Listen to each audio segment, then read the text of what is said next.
Thank you, sir. That was a fantastic session. Also, thanks, Rajendra, for asking such insightful questions.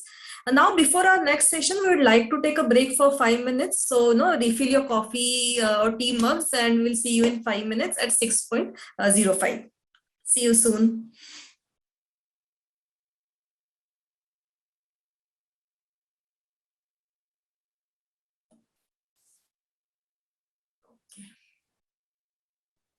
Hi, Mary. How are you? Hi, Raj. I'm good not to bad. see you. Yeah, and look forward to your presentation as well. I have to remind Ashwini not to send me, give me difficult questions. No, Ashwini is very kind, so he won't do that. Hi, Ashwini. Hi, good All the morning. best. Yeah. So are we offline tech team? I'm assuming.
Welcome back.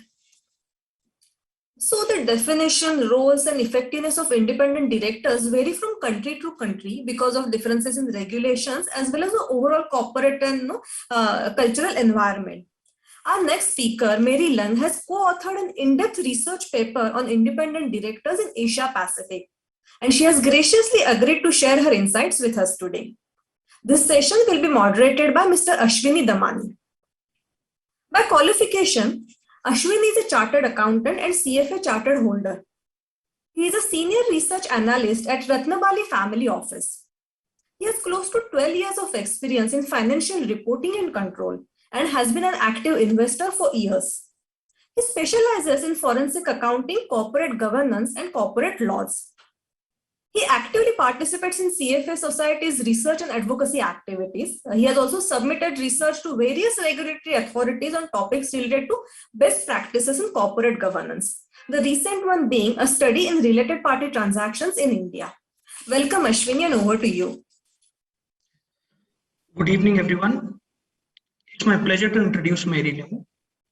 Mary is the head advocacy Asia Pacific at CFA Institute. She leads the team that is responsible for building market integrity in APAC by developing and advocating capital markets policy positions that raises investor protection and fosters sustainable industry growth. Mary has over 20 years of experience in the global financial industry, having worked in corporate finance, wealth management advisory, and fund management. Prior to, she joined Coots & Company, where she was Director of Business Development and Management for North Asia. Prior to that, she was Executive Director at UBS AG. Mary has a strong understanding of the drivers and dynamics of different investor groups, including institutional investors, corporates, family offices, and high net worth individuals. It will be a pleasure to understand from Mary what her take is on the independent director's role and the dynamics in the Asia Pacific region. Over to you, Mary.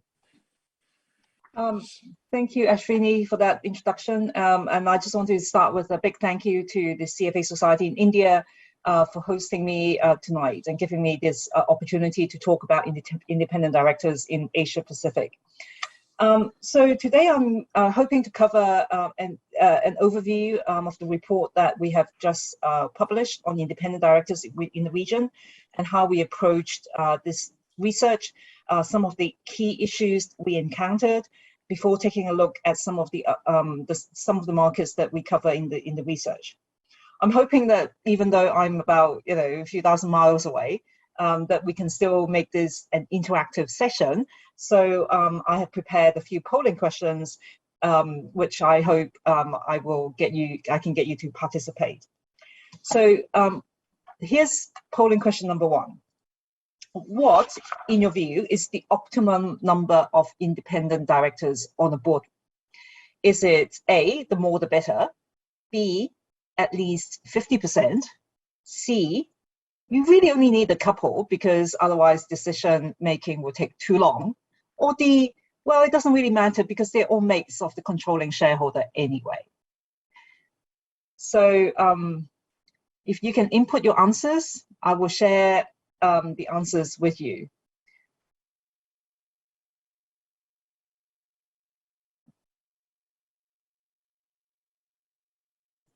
So I'm interested to hear your view as to the number of independent directors that should sit on the board.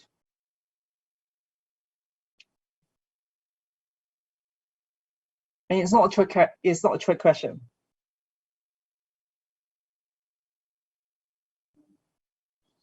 So I've got the results.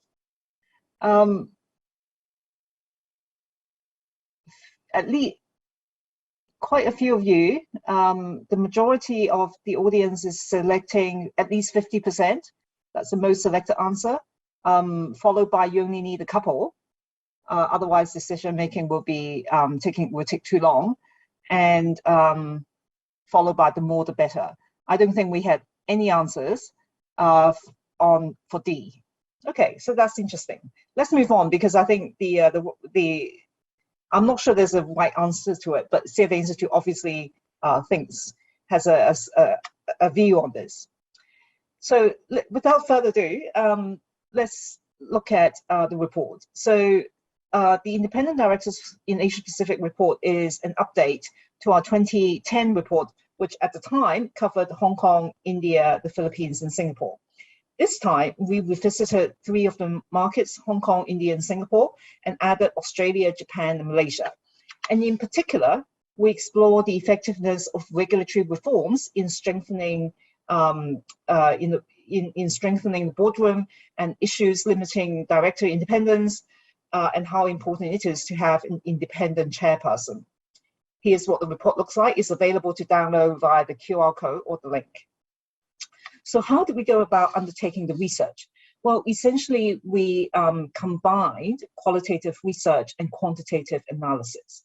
In terms of qualitative research, we did a literature review, we compared the regulations in the 6 markets, and also spoke to investment practitioners, independent directors, other company representatives to get their perspectives. And in terms of quantitative analysis, we analyzed data provided by FactSet in June 2020, which covered just over 2,300 listed companies in the 6 markets with a market capitalization of $500 million or more. And each market has its own individual chapter in the book, and it can be read on a standalone basis, with each market chapter containing an executive summary, an analysis of the regulatory landscape, the board structure and composition, and what independence mean in the context of that market, recommendations and case studies. Now, why is this subject important? CFA Institute considers improving corporate governance as an important part of our advocacy efforts. Independent directors mitigate the agency problem where the agent doesn't fully represent the best interest in principles, and because of the inherent conflict of interest. They improve board effectiveness and decision-making, and they counterbalance executive management and controlling shareholders. Now, it may all sound very abstract, but what does it mean in the real world? Well, I can assure you, director independence has real-world implications, particularly for a region like Asia Pacific, where ownership of listed companies is concentrated in the hands of a few controlling shareholders. Now, these controlling shareholders may be one or a few individuals, can be a family, can be another corporate entity, or can be a government, right? Because of the concentration in ownership, getting governance right, getting this independence element right is crucial to the protection of investors. Why? Because these are the people who will be scrutinizing related party transactions. They'll be opining if they are fair and reasonable. So whether, and these related party transactions can arise because the listed company may want to be acquiring assets from the controlling shareholders, or they may be spinning off some of their assets back to the controlling shareholders, or maybe the controlling shareholder wants to take the company private. Okay, and this is where independent directors play a crucial role. And they are also heavily involved in the audit, remuneration, and nomination committees. So what's our take? We believe that a company director is independent if they're not biased or controlled by the company.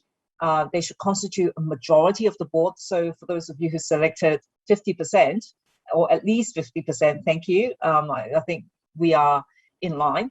But if you selected the more the better, I think that would be a good answer too.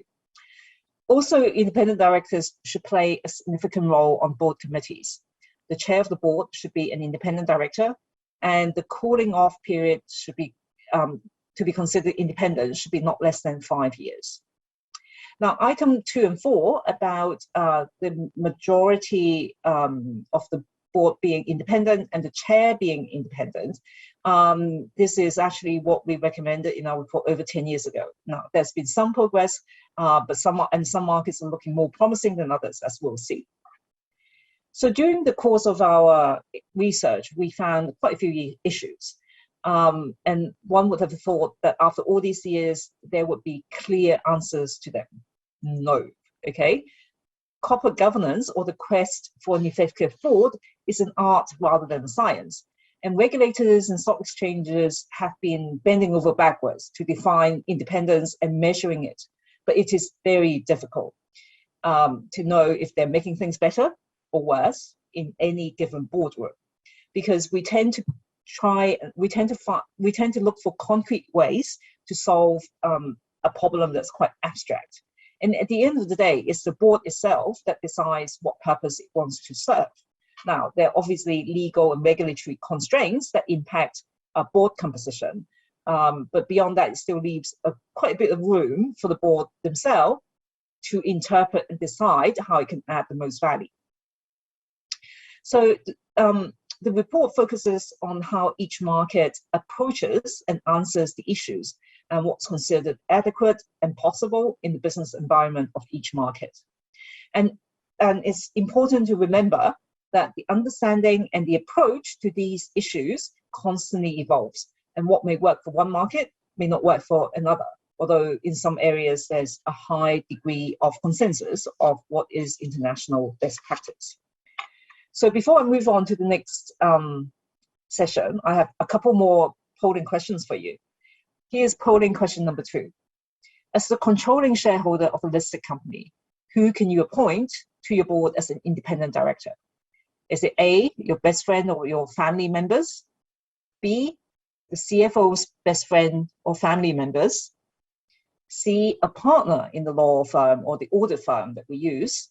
Or D, well, I'm the controlling shareholder. I can appoint anyone whom I think is independent. Or E, none of the above. So you're the controlling shareholder. Who can you appoint to your board as an independent director? I'm very interested to hear what you think.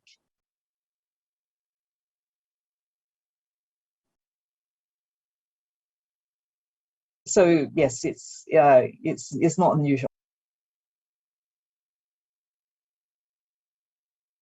I've come across a listed company who's got an independent director who, okay, if you can happen to be the physician of the family.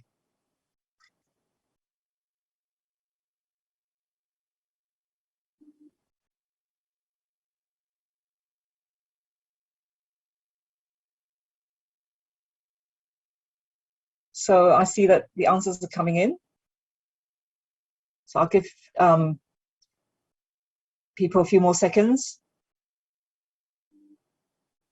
Okay, I've got the answers. I'm going to share the answers with you momentarily because I also want you to think about the next polling question. Okay, how should independent directors be selected? And you have 3 choices.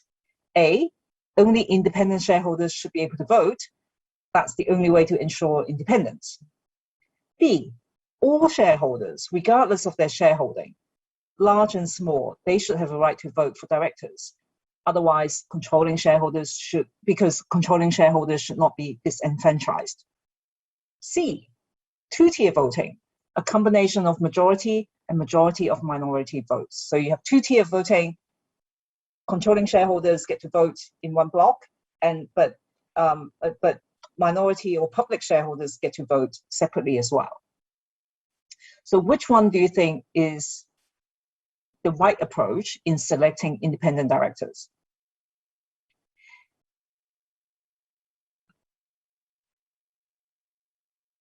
So in many markets, in a couple of markets that we looked at, 2-tier voting has been introduced, but mostly for confirming independent directors after they've been on the board for some time. In some markets, there have been strong push for independent shareholders to vote for independent directors. But this causes the argument that all shareholders should have a right to vote for directors, not just minority shareholders, because you should not be disenfranchising controlling shareholders. Okay, now I just want to go back, while you're thinking about this, I just want to go back to the previous polling question. Who can you, as a controlling shareholder, who can you appoint to your board as an independent director? And most of you selected E as the answer, none of the above, okay? And you would have been right, okay? But I think the practical reality, because of controlling situation that we see in India and across Asia Pacific, is that if you're the controlling shareholder, the practical reality is you can appoint anyone you think is independent to the board. It's not ideal. That's the practical reality, but I agree with you, or the majority of you who selected E. It shouldn't be any one of the above, okay? Now, back to question 3, and I've just gotten the answer. A lot of you, the most selected answer is actually C, 2-tier voting. So you believe that both majority or large shareholders and small shareholders can vote, but in a 2-tier voting system, whereby they will go for a majority of minority votes. That's the most selected answer, followed by B, and then lastly by A. Okay, interesting. So let's look at some of the key issues. So, and the first major issue that we came across was that actually the independence, or the definition of independence, there's no standardized definition. You may think that defining independence may be straightforward, but no 2 markets that we studied had the same definition, even though they were very similar. Now, some markets had a very high-level principle-based approach, and they let the companies decide if someone is independent. Some are much more prescriptive and elaborate. Obviously, if there is a common theme, it is freedom from conflicts of interest. Now, I'll give you an example. That's in Hong Kong. They have a set of criteria. It covers from things like share of ownership. They don't. And if you are a family member, or if you're a person living with the CEO or director or substantial shareholder, you're not independent. If you're involved in a key business of the listed company, or has been employed by a company that has a relationship with the listed company, then you're not independent, unless you've been through a cooling off period. If you have provided services or advice to the listed company, like a lawyer, accountant, or supplier, then again, you're not independent unless you've been through a cooling off period. But what happens when a candidate can't meet with these guidelines? Don't worry, if the listed company can justify why they still think that you are independent and disclose the reasons, you may still get to become an independent director. And that's why the concept of independent director, it really is quite valuable, and it's closely tied to the cooling off period. So, as I said, in many markets, they will ask people to go through a cooling off period before sitting on the board as an independent director. And a cooling off period reduces conflict arising out of familiarity, loyalty, and relationships, and it reduces the conflict from being in a position to monitor processes or strategies that were previously developed or implemented by the same team, right? Across the markets we looked at, it was common to have a cooling off period of 2 or 3 years. Japan stands out as having the longest cooling off period in the markets that we looked at. They had 10 years. In our view, 2 or 3 years is probably a bit too short, because, as I said, you don't want to be seen to be linked to this previous strategy cycle. So in our view, 5 years is probably a more optimum time.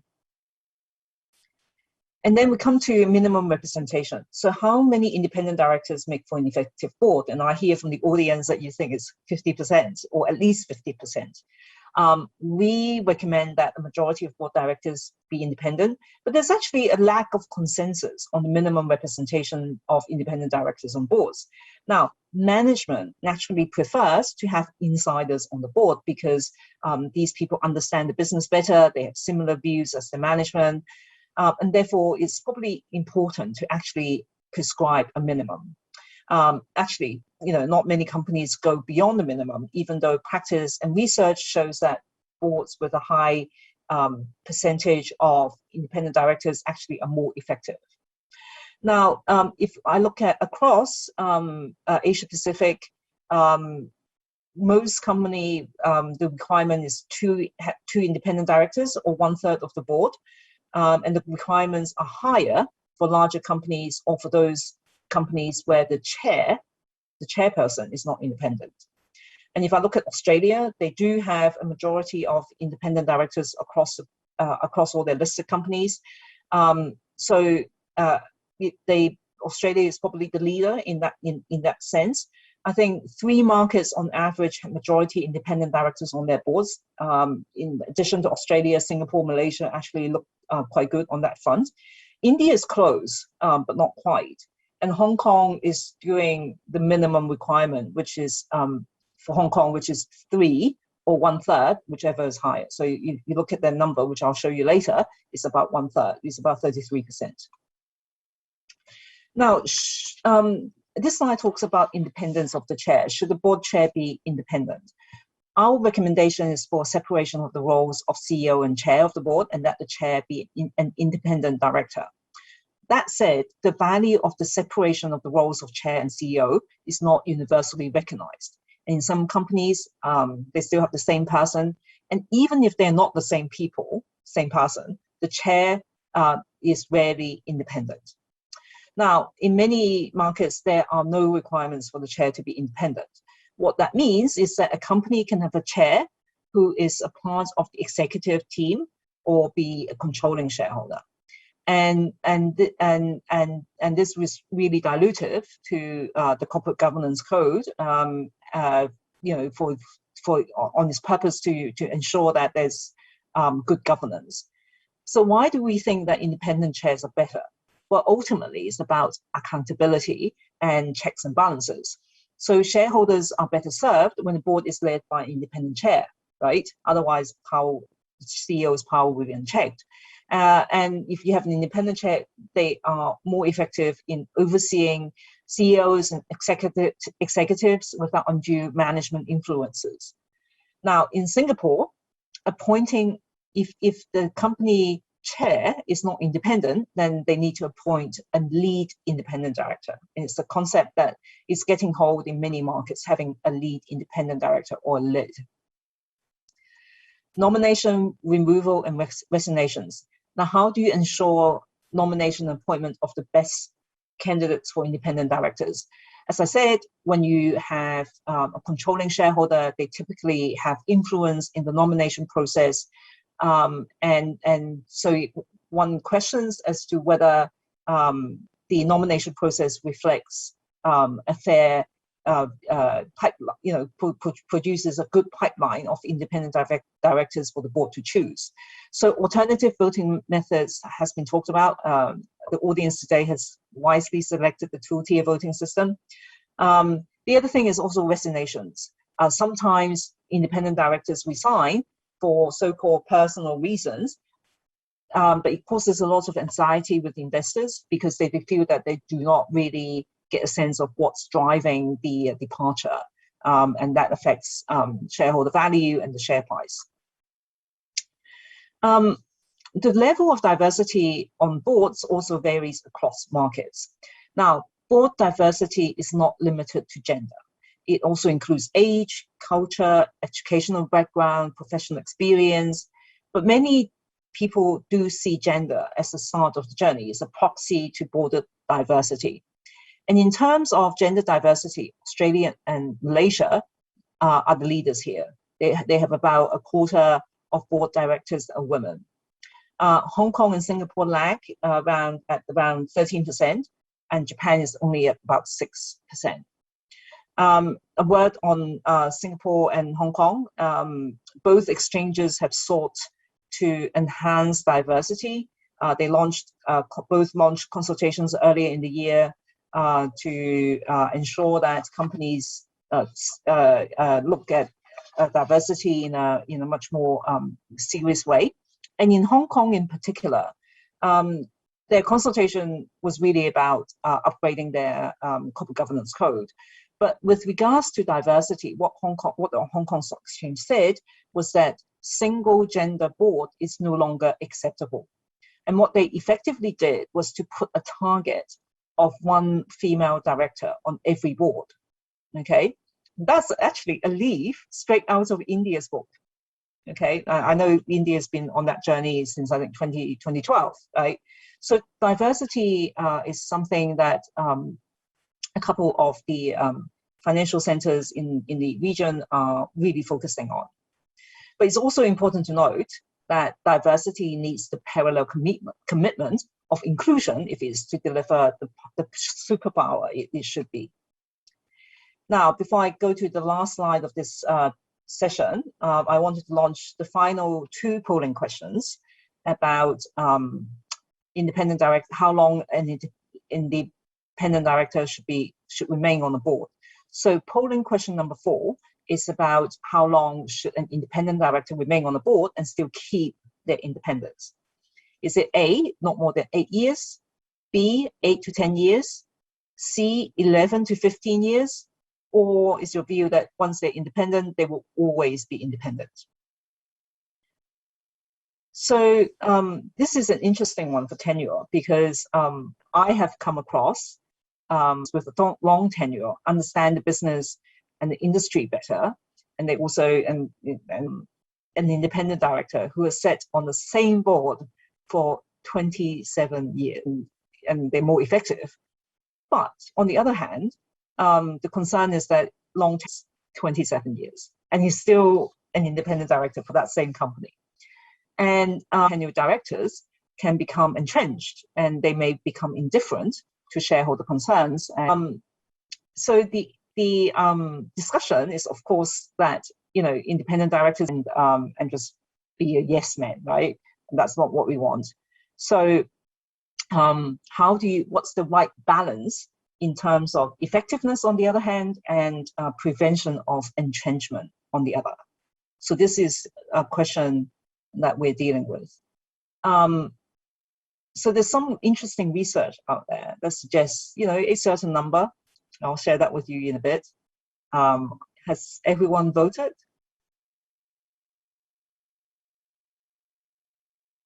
Okay. So it sounds like we have some numbers, but not some answers. So before I share the answers with you, let's go to the last polling question of the day. Okay, should independent directors be paid with equity stock options? A, yes, a well-structured options plan aligns the interests of an independent director with that of a company. B, no, linking an independent director's pay to share price performance reduces independence. And C, it depends. It's more important to look at the absolute level of director.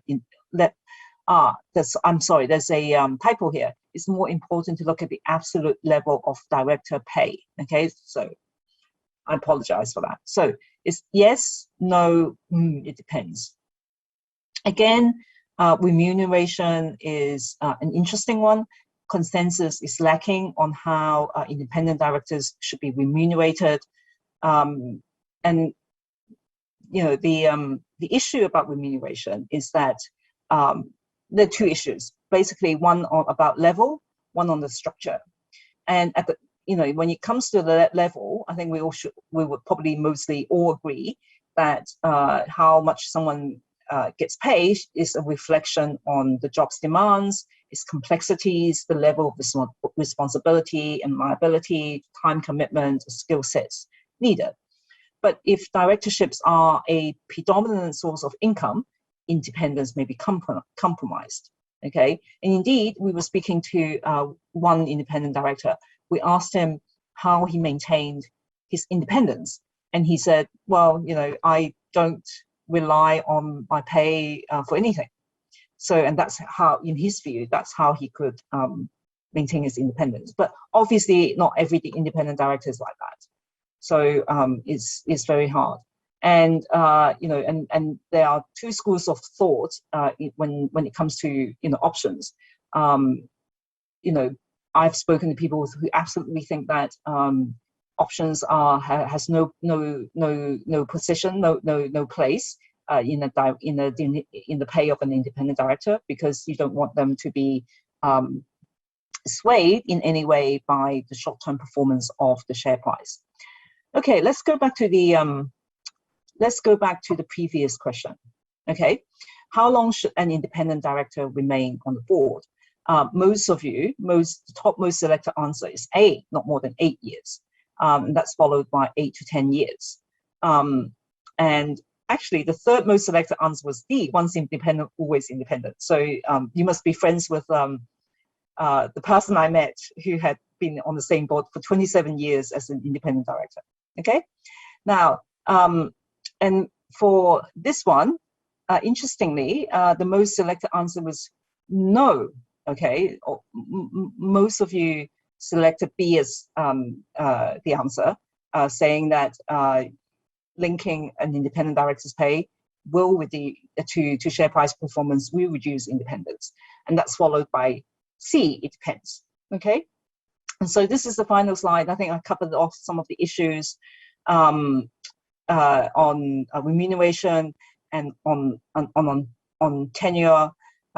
On tenure, I noted that most of you think that I think below 8 years. Yeah, not more than 8 years was your optimum. I think in India, well, India is one of the only market with a mandatory cap of tenure of 10 years. In Singapore and in Malaysia, long tenured independent directors are subject to a 2-tier vote. The other issue I wanted to cover off before we leave this session is on overboarding. So, and that means the same individual holding a number of concurrent board directorships. Now, the way I see this is no matter how effective or how smart you are, there's still only 24 hours in the day for you, right? So how much time can one devote to a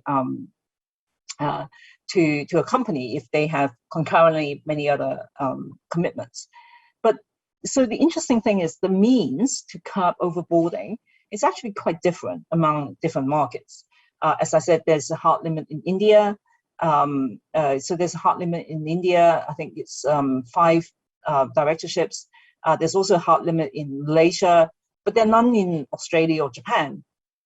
In Hong Kong and Singapore, you know, they kind of let you do it, but they ask for additional justifications and disclosures.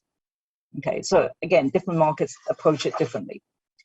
So I just want to end this by really going through the markets quickly. So for Australia, so the first one is Australia. They have, as I said, over 50, the majority of the companies have over 50% of independent directors.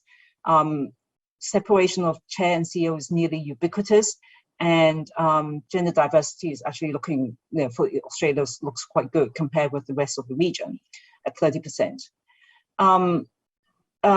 The rules in Australia are mostly recommendations. I mean, there's some listing rules as well, and it's mostly on a comply or explain basis.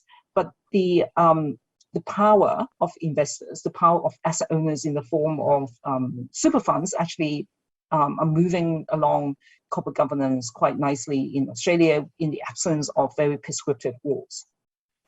But the challenge in Australia is that they have had numerous conduct scandals in the financial industry involving you know, some of their biggest banks. And even though their banks have actually quite a high portion of independent directors, it hasn't stopped some of them from falling into scandal. So, you know, having independent directors is good, but it's not bulletproof in the sense that, you know, if people are going to start thinking about, you know, if people can still fall into groupthink and not be challenging or not be cognizant of some of the risks in the business.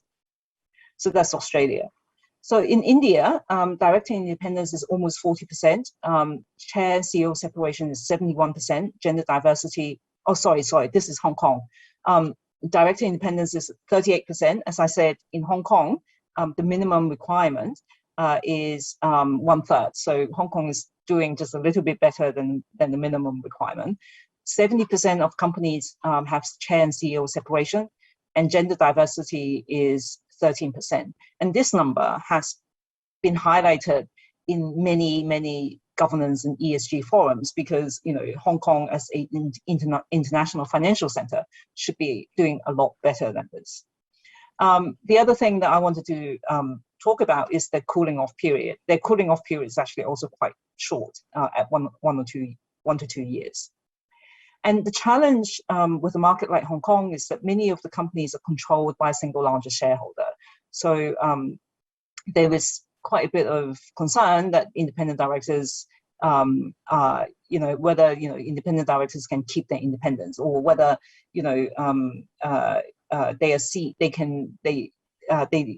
how they can increase their influence in the boardrooms. I mean, some of these independent directors are really, really good, but can the rules be tightened in a way such that we don't have long tenured directors? We have fewer long tenured directors, and there are fewer directors with many board seats. So I think we've come across people who've got like 15 or 16 independent directorships in that market. Sorry, this is India. So India is actually close to 50% in terms of director independence, and its chair CEO separation is quite high at 80%. Gender diversity is 17%, so you're doing much better than Hong Kong. And SEBI has been quite active in refining and fine-tuning some of the rules. And I think there are some changes that we're expecting in 2022, including separation of chair and CEO, and for the chair to be non-executive, and strengthening eligibility criteria, appointment and removal, and having a committee structure. Now, Japan is a very interesting one. They have actually a very complicated way of structuring the board. There are 3 types of boards. You can have a statutory board, you can have a Western style board, or you can have a traditional board. But Japan has been trying to reform their corporate governance for a long, long time. But as you can see, they still have quite a bit of way to go. So Japan has only 29% of director independence, and 17% chair or CEO separation. I mean, for them having, they really only have one person at the top, and that person occupies both the chair and the CEO role. And gender diversity is particularly an issue for Japan. It's only at 6%. So the complexity of board structures and the slow adoption of global governance practices are some of the key challenges that we are seeing in Japan.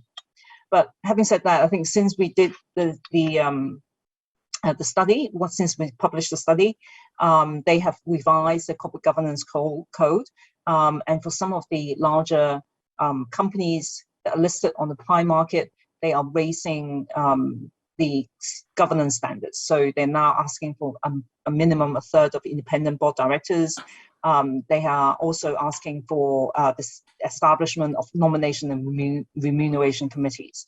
And Japan is also, trying very hard to promote diversity, not just at the board level, but at senior management and also at the management level. Malaysia, so Malaysia is actually doing quite well in both.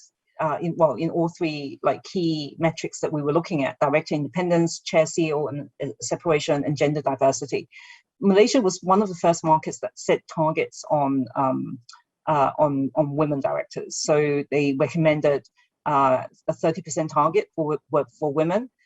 They've also introduced 2-tier voting for directors with a 9-year tenure. So after 9 years, directors have to go back to shareholders, 2-tier system to make sure that shareholders are happy for them to remain as an independent director.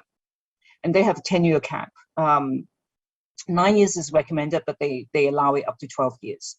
So the issue with Malaysia is that they have a lot of group companies, and some of these company structures can be opaque, and that the public governance needs to be clearer.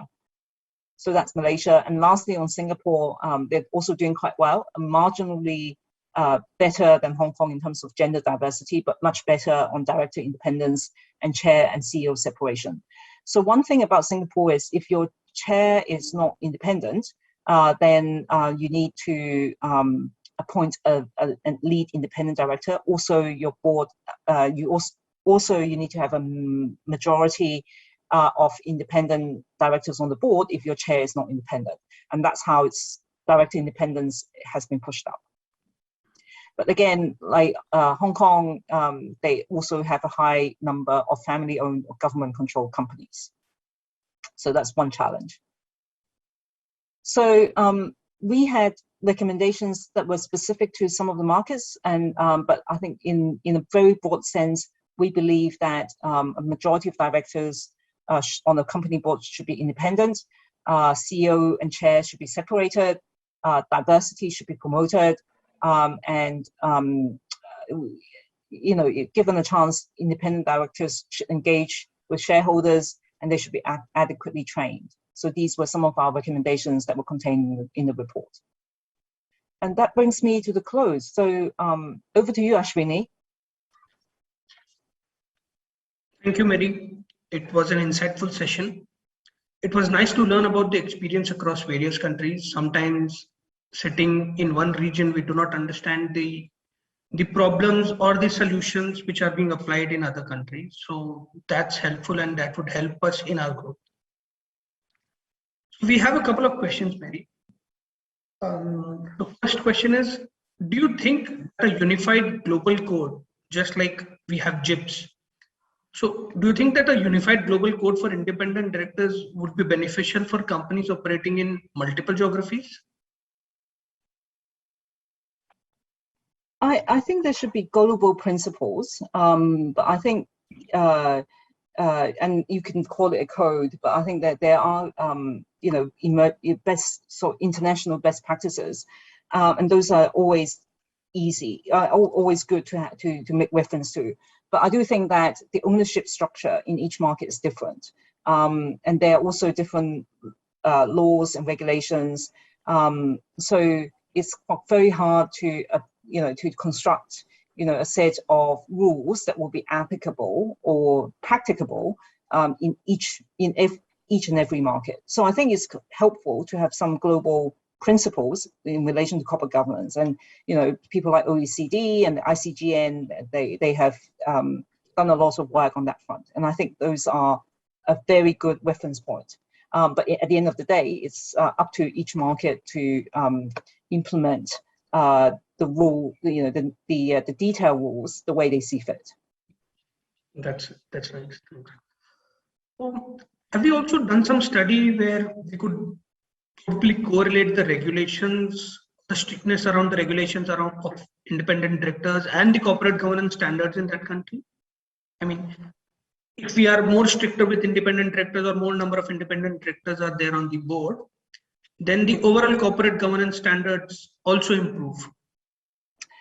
We haven't done that work, and I think it will also be interesting to see, I think from an investor's perspective, whether, what sorts of value independent directors bring to a company, right? Because I think as investors, all we want to see is alpha and, how value can be created.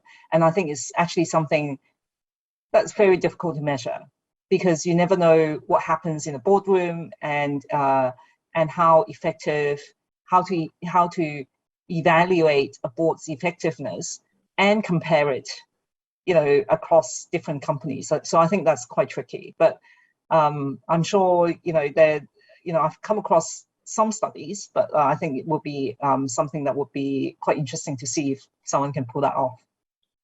Sure. Question from my side. We say that independent directors should normally represent the shareholders, all shareholders, apart from the dominant shareholders.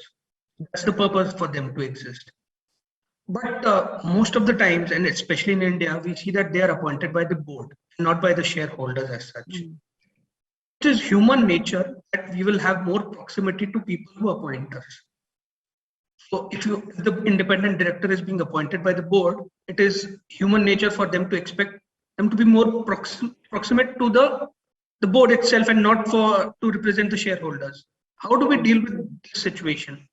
I think that question nails it, hits the nail in the head, because That's exactly the issue, right? So how, especially in a controlling situation, the board is controlled, by, one individual, or couple of individuals, and they may feel beholden to that individual. And they may not feel like they want to oppose the board or the individual who appoints them, because then they may get kicked off. They don't want to generate a reputation that they're difficult to work with, right? Because that may affect their chances of getting another role. So I agree, this is very difficult. And I think the best directors will find a way to work with these controlling shareholders and to work with the board. Now, independent directors bring a different perspective to the board. It doesn't mean that they're always right. Okay, so they also have to find a way to work with the board to make sure that different perspectives are heard and different perspectives are included. But ultimately, it's up to the chairperson to decide how they want to use the different board members, how to regenerate the board and make sure that the skill sets are relevant, right, as a group. So it takes quite a few to tango in that sense. I think that I talked about the anecdote where an independent director that I spoke with basically said, I value my integrity, I value my independence, and that's why I'm here. And if I feel that I'm pressured to toe the line, I'll just walk away. So I think it's also important that you find people like that. But it's not easy, right? So there's often a complaint by all kinds of people, even our audience members are asking the same question. How do we make the board accountable? So let me take a case study. Recently, we had this accounting scandal with Toshiba from Japan. Japan is such a mature market and corporate governance standards have been there for forever. But we see that boards have often been spectators, if not cheerleaders. How do we solve this problem? And how do we make the board accountable? Well, I think in the Toshiba case, I actually think that the board was held accountable, even though it may have taken a lot longer, right? Japan is a mature market, but the Western concept of governance is actually quite new to them, because it started with Abenomics. So when Abe Shinzo became prime minister, he wanted to kind of reform the corporate sector, and the improvement of corporate governance was a key prong of that strategy. So while they've been at it for a while, the concept was actually quite new to them. In the Toshiba case, I think the board did pay for the mistakes they made. I think that accumulated into the chairman's resignation, I think was early in the year. So it is something, I don't know whether it can be called a success, but there were results. And I also think that as investors, we also have our rights and responsibilities, and our responsibility is to engage with companies. I know it's hard if you are a smaller investor, but we should always try to vote. We should always try to go to AGMs, and I think AGMs, especially for smaller investors, they are the annual forum where you can hold directors and management to account. And it's hopefully when the world opens up again and we have physical meetings, we can kind of look people in the eye and say, why have you done this, or why have you not done this? So I think investors cannot afford to be apathetic. They have to show that they care about the performance of companies. They have done the homework, and that they try and hold management to account. Last question on the remuneration. How do we ensure that the independent directors feel amply rewarded because they're putting in the time and efforts, yet it's not high enough to make them subservient? I mean, they lose their judgment capabilities. Because if you do not amply reward them, they will not devote their time and energies. And if you go on the extreme higher end, then that also is a moral dilemma. Yeah, look, I think this is a fascinating question. I'm not sure I have the answer for it, because again, each market is different, and I think each circumstance can be different as well. I know that in India, for example, the liability that a director has, as part of his duties can be quite high, and yet there have been complaints that they're not paid enough to assume that sort of liability. So I think it's something that we would like to work with academics on, to really look at what kind of pay would motivate people and attract the right talent, right? I mean, we are operating in an increasingly complex world. We have issues such as climate change, cybersecurity. Is a board, when the board is trying to rejuvenate or trying to retain talent, we attract talent to the board. How do they make sure they are attracting the right talent and paying the right amount? I'm sorry, I probably don't have the right answer to this. It's I think a very complicated and very deep question. That's worth a lot more work than we have done on the topic. The last question, could you also highlight some cases of from the back of your mind of I'm sorry? positive case? Could you, from the back of your mind, just highlight a few cases where the presence of independent directors really helped the company shape up and grow up, and that would probably motivate a lot of people in the audience, etc., to understand the role of independent directors? Sorry? So the presence of independent directors help reduce all the negative Positive cases of independent directors. instances. They may not necessarily lead to positive action, but at least they will prevent the negative. You know what? I can only think of negative cases. Things from happening. Well, so if they've prevented things from happening, you probably don't. So maybe we could say that the presence of independent directors helps reduce the negative instances. Yeah, hear about it, right? Because it will probably be, in the boardroom or behind the scenes, right? So hopefully it's transactions that they have vetoed, so they will, it will never see the light of the day. So I guess, if we had one such example in the last session where the speaker highlighted how he had vetoed one of the decisions. One independent director vetoed the decision. So yeah, those go behind the room. Yeah. So unfortunately, the cases that we come across, that you read in the press, they're mostly negative. Yeah. Thank you, Mary. I think that's all, and it was really an insightful session. I hope the audience takes a lot of insights from this and maybe move towards greater and more accountable boards. Thank you for having me, and thank you for moderating, Ashwini. Thank you.